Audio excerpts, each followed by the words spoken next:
Bonjour à tous et bienvenue. Nous sommes le 1er septembre. Alors bon, lundi à vous et bon 1er septembre à tous les enfants qui vont à l'école. Du moins en Estonie, les enfants vont à l'école exactement le 1er septembre en général, ce qui veut dire qu'ils ont un bouquet de fleurs. Les petits enfants dans les rues avec des fleurs, marchant vers l'école, bien habillés et tout. Les parents les envoient à la basse, c'est un grand événement. Je ne sais pas comment c'est en Europe de l'Ouest ou en Amérique, mais j'imagine que c'est similaire, non? Tes enfants vont à l'école, ils ont eu de grandes vacances d'été et maintenant c'est un peu stressant. Ils doivent y retourner et se lever tôt. Eh bien, en Russie, c'est pareil. Le 1er septembre, les enfants vont à l'école, tous les achats scolaires sont faits. Si vous êtes parent, vous savez que cela coûte cher. En Russie, on essaie cependant d'obtenir des réductions. Eh bien, vous pouvez acheter des fournitures scolaires, du matériel scolaire, avec des photos de Poutine dessus. Regardez ça. Ce gamin va à l'école avec son nouveau style. Nouveau produit dérivé, vous voyez. Le sac de Poutine. La règle de Poutine et les trucs de maths. Je ne sais pas comment vous appelez ça en anglais. Regarde, tu as les détritus de Poutine. Je ne sais pas, ce truc comme tétrade, c'est un cahier en russe ou quelque chose comme ça. Poutine avec un pistolet. Les détritus de Poutine. Oui, elle dit, c'est... Les journaux de Poutine. Le journal de Poutine. Ceci est une trousse. Si vous êtes enseignant et que votre enfant porte des vêtements à l'effigie de Poutine, mais qu'il est un très mauvais élève et se comporte mal, vous ne pouvez pas le punir. Il a des affaires de Poutine, il est très patriotique.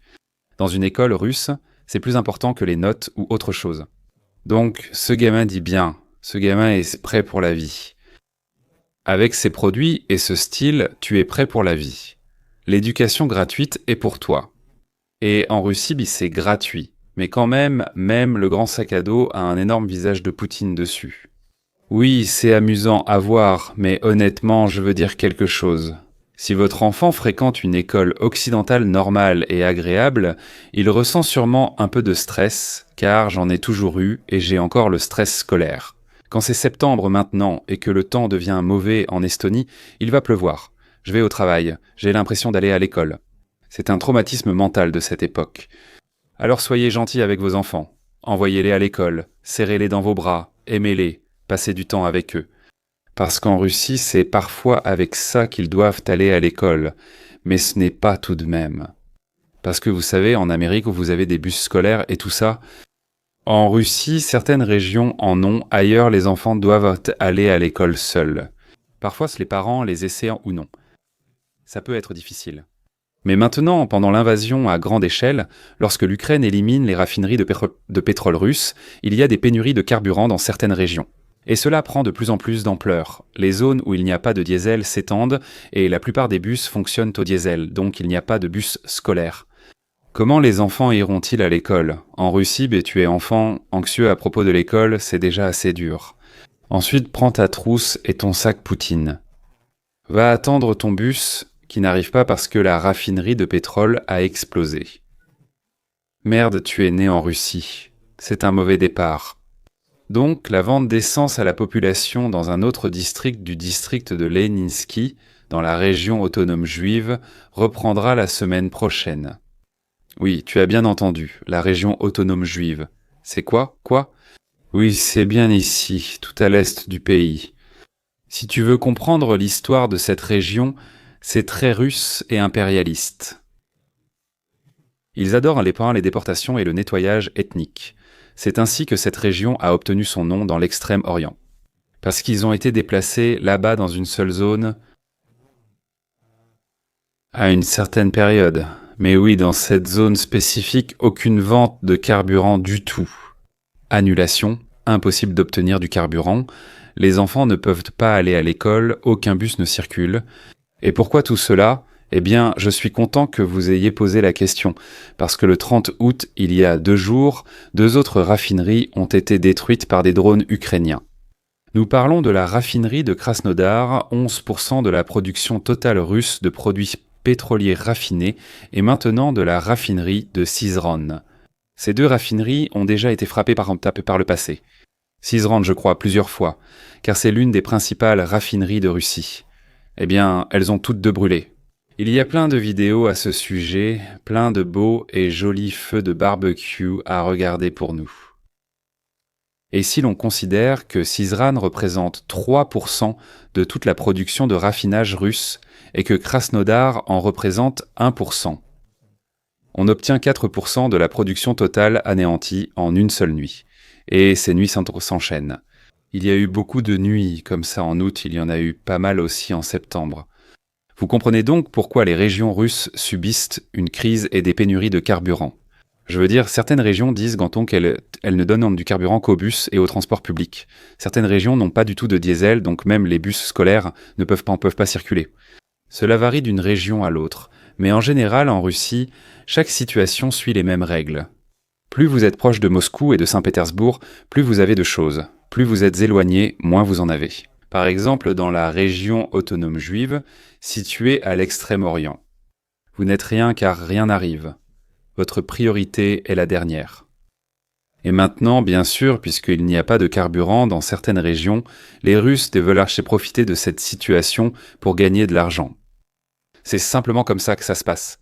Alors ils diluent le diesel et l'essence avec de l'eau, ce qui bien sûr les rend. Ça pourrait ne pas l'être, mais ça pourrait être très dangereux pour les moteurs. Donc nous avons des vidéos, plein de vidéos de voitures qui ne démarrent tout simplement plus. Si un moteur tombe en panne comme ça, il est inondé de mauvais liquide. Vous allez pratiquement devoir le retirer et le remplacer. C'est très difficile de le faire redémarrer. Donc oui, ce problème, dans certaines régions, il est à grande échelle et c'est un problème très coûteux pour les voitures. Si vous savez, si la copine de quelqu'un, je ne veux offenser personne, si la copine, le copain de quelqu'un, peu importe, ou les enfants le font. Mettre du diesel dans une voiture essence ou l'inverse, vous voyez ? Il faut quasiment changer le moteur. C'est très grave, regardons cela à une échelle plus large. On évoque souvent la crise de l'essence en Russie, mais ce n'est en fait qu'un symptôme d'un problème économique plus large. Je préfère éviter le mot effondrement, trop utilisé, disons plutôt récession. Je vais utiliser le mot récession parce que la Russie entre maintenant en récession, ce qui arrive aussi tout le temps en Occident. Le volume des prêts hypothécaires en retard de plus de 90 jours a atteint 157 milliards de roubles. Croissance mensuelle, 8%. Croissance annuelle, 114%. Prêts douteux au bilan, 0,8%. Mais tout cela est un mensonge. Les banques cachent la véritable situation. Bloomberg a écrit sur les manipulations que les banques font.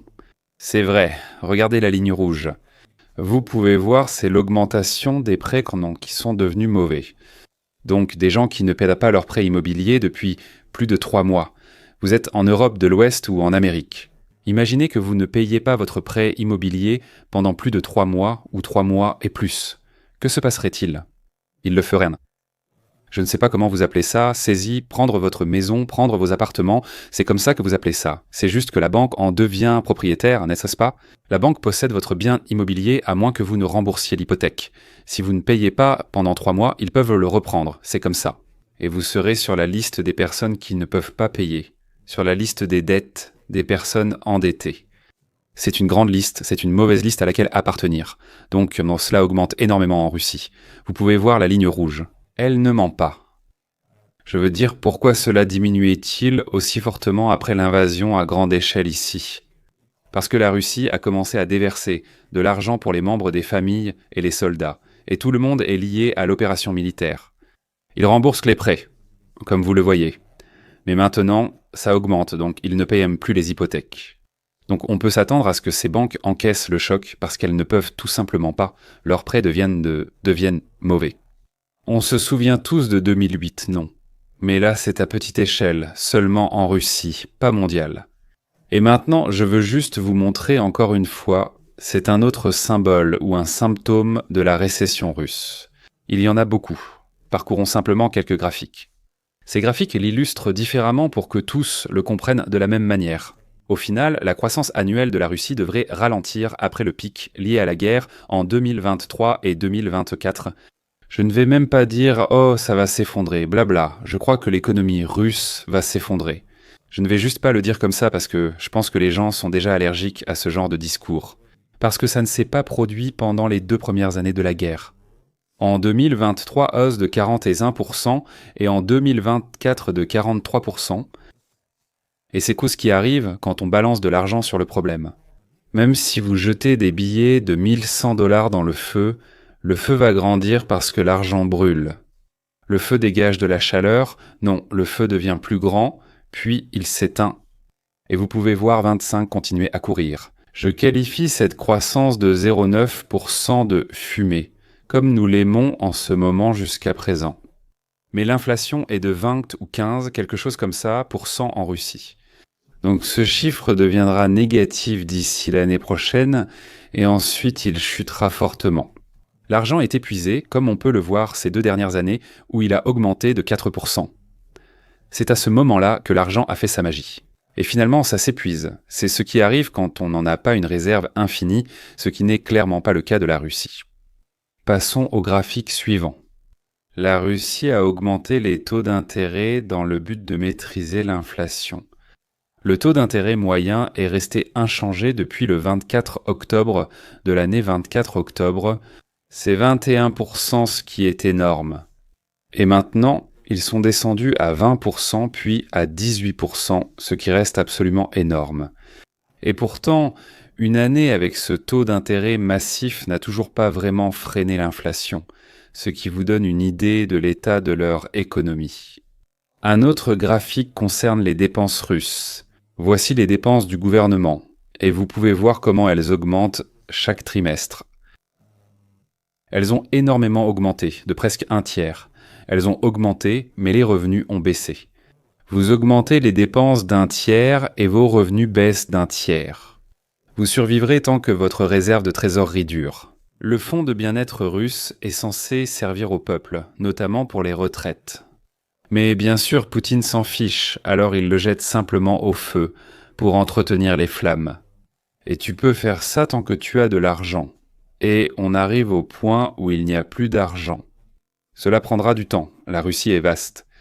L'inertie de ces choses prend des mois et des années, mais quand ça finit par s'arrêter et s'effondrer, rien ne peut l'arrêter.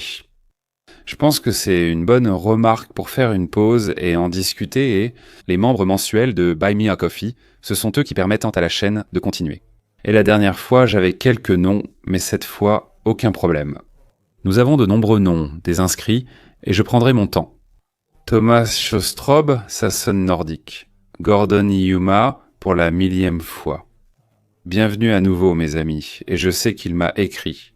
Il est lié à la 2e plus grande île d'Estonie, Yuma, et il y a beaucoup de culture suédoise là-bas, et il fait en partie de cette culture. Alors, Gordon, merci de vivre à Yuma. Réseau d'installateurs d'Arnis, Joachim Kruger, Peter Kostetler. Je ne pourrais même pas dire d'où cela pourrait devenir, mais merci, Mikhaïlia Kargesa. Je suppose que cela vient de Moldavie ou de Roumanie, mais corrige-moi si besoin, Mikhaïlia. C'est un prénom féminin. Désolé, chaque 15e personne est une femme, merci. Rejoignez l'armée, mes amis, j'ai quelque chose d'intéressant. Nous avons des preuves vidéo de Gour se rendant en Crimée, disent-le les Ukrainiens. En réalité, je devrais dire que Our part aussi en Crimée avec ses drones. Encore une fois, ils le font chaque mois, parfois plus. Tu sais ce qui est intéressant ? D'accord, ici ils ont frappé des cibles stationnaires, mais d'habitude ils visent les radars mobiles S-300, S-400 et les systèmes de tir anti-aériens. Ils les détruisent, mais les Russes en apportent de toujours d'autres de l'Extrême-Orient, vidant ainsi tout le pays. La Crimée est une zone de destruction. C'est comme une zone d'embuscade pour les drones HURR et ils le font. Ils détruisent juste ces cibles très précieuses décoûteuses. Ils attendent un mois, la Russie les remplace, puis ils les détruisent à nouveau. Cela dure comme ça depuis au moins 1 an, je pense même plus. C'est bien plus que ça, peut-être la 10e vidéo, j'ai réagi comme ça. Donc c'est magnifique. Ce qui différencie celle-ci, ce sont les listes cibles. Regardons d'abord la liste et les étiquettes de prix. Vous pouvez le voir juste ici. Je ne vais pas vous le lire. L'estimation totale est de 315 millions, car toutes ces cibles coûtent beau cher.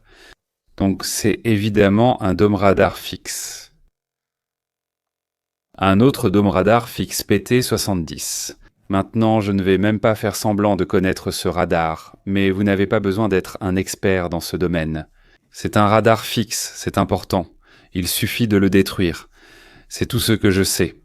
L'Ukraine agit ainsi. 2 dômes radars proches indiquent il y en a beaucoup d'autres derrière. Tous fixes. L'un est détruit. Ils vont s'occuper du deuxième et maintenant du premier. D'accord, nous avons une autre station radar et maintenant je pense que nous arrivons aux stations radar mobiles. Et ça, corrigez-moi si je me trompe. Je pense que c'est une station radar S-400. Ça y ressemble. Donc oui, S-400, je ne me lasse pas de le dire.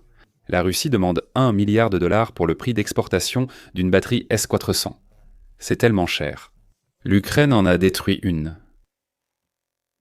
Oui, c'est fou. Oh, c'était le système de défense radar S-400. Oui, je ne sais pas pourquoi. La Russie réclame 1 milliard pour les vendre à l'Inde, alors qu'ici, il est indiqué qu'il s'agit de 40 millions. Mais oui, la Russie vend ces trucs très chers, même si c'est de la camelote. Par contre, ces images ont surpris tout le monde. Les Ukrainiens ont neutralisé un drone de reconnaissance russe avec la guerre électronique, sans l'endommager, dans un champ. Ils ont regardé ce qu'il y avait à l'intérieur, ce qu'il y avait sur la carte mémoire, si on peut dire ça. C'était le drone de reconnaissance Gedebera.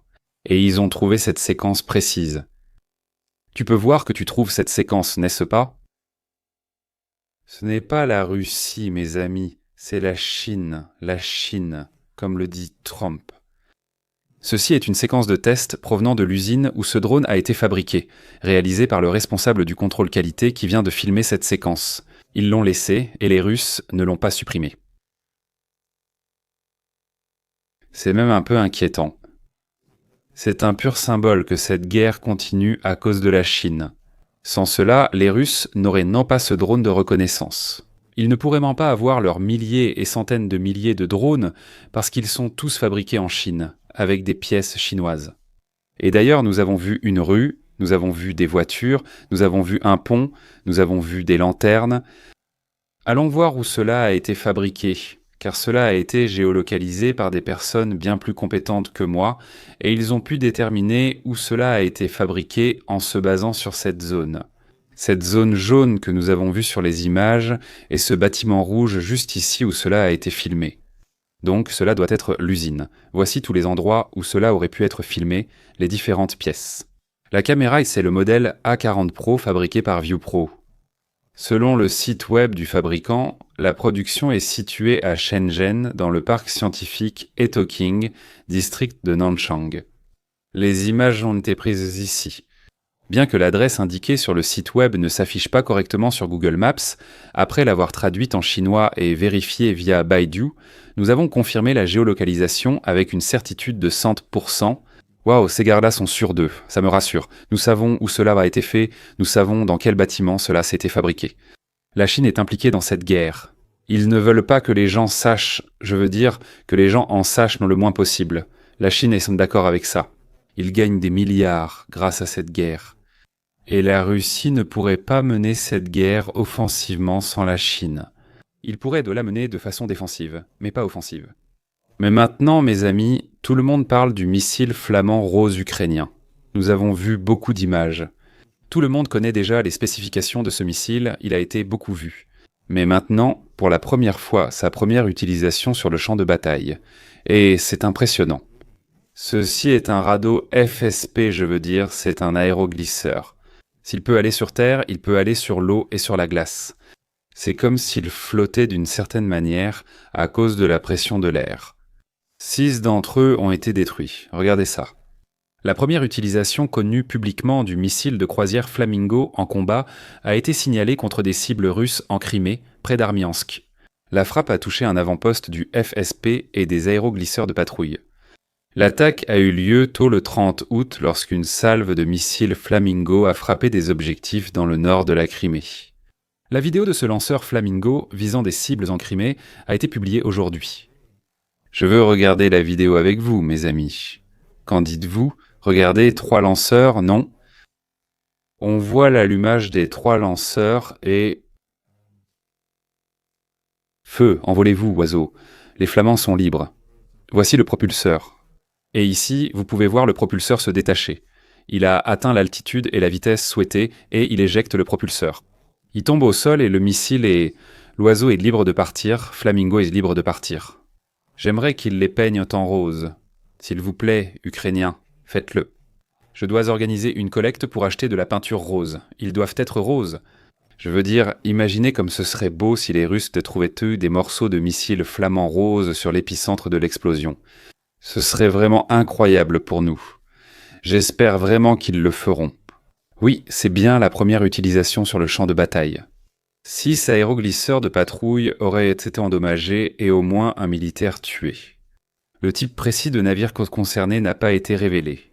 Cependant, les unités frontalières du FSP dans le nord de la Crimée sont connues pour utiliser des aéroglisseurs Kivus A8 capables de transporter jusqu'à 8 soldats ainsi que la classe plus grande A25 PS qui peut transporter entre 30 et 50 personnes.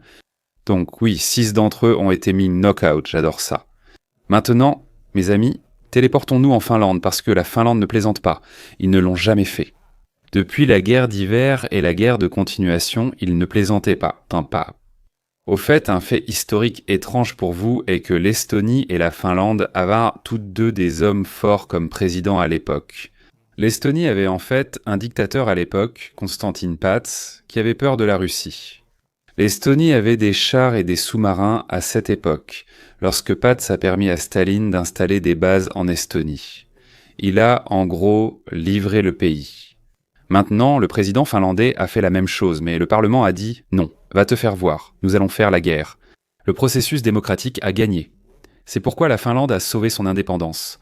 En Estonie, cela ne s'est pas produit. Nous l'avons juste abandonné. Enfin, le dictateur l'a fait. La Finlande ne plaisante pas et prouve que sa démocratie fonctionne. Cela a en fait sauvé leur pays et ils ont une expérience de victoire contre les Russes. Donc les Russes et Vladimir Poutine savent certainement cela, ils s'en souviennent. Parce que quand la neige commence à parler finnois, tu sais que tu es foutu.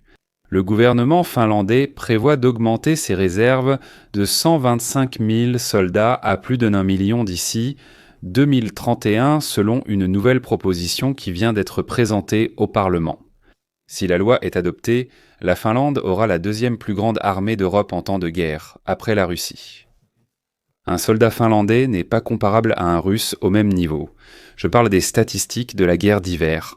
Cependant, si l'on regarde les morts et les blessés, c'était 1 pour 10 pour la Finlande et la Russie était 1 pour 10. Un soldat finlandais a littéralement éliminé 10 soldats russes, ou c'était le temps, ou c'était Simo Häyhä. Mais malgré tout, ce sont les statistiques. Malgré une population de seulement 56 habitants, le modèle unique de conscription de la Finlande permet de mobiliser plus d'1 million de soldats. Aujourd'hui, la Finlande est très performante. Je dirais même l'un des pays de conscription les plus performants au monde, car jusqu'à 70% de leurs hommes passent par la conscription. En Estonie, ce taux décevant est de 30 à 40%, alors qu'il pourrait être beaucoup plus élevé. Mais le fait est que le conscrit finlandais est de haute qualité.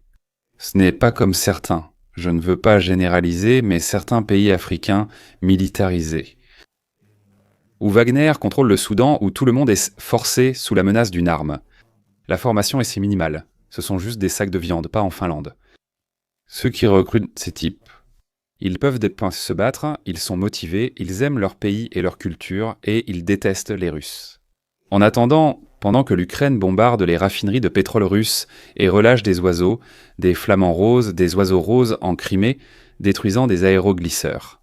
Poutine s'est envolé pour Shanghai, et c'était le sommet annuel de l'Organisation de coopération de Shanghai à Tianjin. Un bloc de 10 membres ou de pays eurasiennes. Le sommet a aussi réuni les dirigeants de 16 nations partenaires au dialogue observateur. Mais Poutine, je veux dire, il y avait Aliyev et Erdogan de Turquie et d'Azerbaïdjan, n'est-ce pas? Ils sont arrivés et ont été accueillis avec les honneurs et des fanfares. Vous pouvez voir tout ce cirque organisé pour ces deux-là. Mais pour une raison que j'ignore, je ne sais pas pourquoi. Peut-être que tu en sais plus sur la conduite diplomatique de ce genre de choses. Mais Poutine n'a eu droit à aucun honneur, aucune fanfare, aucun bouquet de fleurs sophistiquées, juste des diplomates. Je ne suis pas là pour affirmer quoi que ce soit, Mais ce détail étrange m'a frappé. Voici le moment où Poutine, enfin, je veux dire, Xi Jinping accueille Poutine. Ils se serrent la main, ils prennent des photos, puis ils discutent d'un peu à quatre avec les traducteurs, bien sûr, parce que Poutine parle anglais, allemand et russe, mais pas chinois. Encore une fois, Poutine, avec le Manchester, est comme Manchester. Et maintenant, un petit moment de boisson, prenons quelques shots. Ouais mec, je viens de Russie. Où était ma vodka? Je ne sais pas si ça veut dire que Poutine ne boit pas vraiment beaucoup. Je sais ça, mais je fais ça quand je vais au bar avec mes amis, et je fais ça. Il sait ce que je veux dire. On va commander des shots, donc je ne suis pas sûr que Poutine veuille faire des shots avec Xi Jinping. Mais on ne sait jamais. Les temps sont durs. Finalement, on a eu cette poignée de main un peu aléatoire pendant les photos. Pour une raison inconnue, il dit « Eh, serrons-nous la main ». Et c'est fait. Affaire conclue. Je ne comprends pas pourquoi il fallait serrer la main à ce type maintenant. Mais tant pis, je ne vais pas trop chercher à comprendre. Ils se sont rencontrés et comptent beaucoup l'un pour l'autre. La Chine permet cette guerre par tous les moyens. Sans la Chine, la Russie ne pourrait pas mener de guerre offensive. C'est un fait. Leurs ressources sont épuisées. La Chine les soutient désormais de toutes les façons. Et enfin, je veux vous emmener au front, juste pour vous donner une perspective et pour m'en donner une à moi-même. Parce que je suis aussi ici en Europe, je fais partie de l'OTAN et de l'Union européenne. Dans mon petit studio confortable, je fais des vidéos pour vous. Je n'ai pas à être en première ligne comme ça. Regardez. Il commence à pleuvoir davantage. La saison des pluies et de la boue bat son plein en Ukraine. Ça commence maintenant. Et c'est leur réalité. Et je veux juste prendre un moment pour apprécier le fait que je n'ai pas à être là-bas. Ce n'est pas ma réalité. J'irai si on me convoque. Voyons si tu peux. Les tranchées vont être inondées. Tu es toujours mouillé, tu ne peux jamais te sécher. Il y a tellement de boue. Noki regarde comme s'il avait une crampe. Ouais.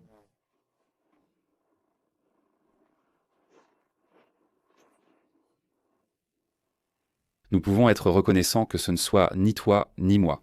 Tu regardes cette vidéo confortablement. Je suppose que je la fais aussi depuis un endroit confortable. Donc, ce gars a filmé cette vidéo dans un lieu peu commun. Un endroit crade. Café chaud. Bon 1er septembre aux soldats. Voilà, mes amis, joyeux 1er septembre. Soutenez plus vos enfants, car eux ressentent l'anxiété d'aller à l'école avec le bouquet de fleurs. Et pour les enfants russes pensant qu'ils doivent y aller avec la trousse et le sac à dos de Poutine. Aïe, mes bonnes fêtes du 1er septembre à vous en Occident. Profitez-en. Dédié à vos enfants, je vous retrouve mercredi dans 2 jours. Revenez et abonnez-vous d'ici là. Slavo Kringe et au revoir.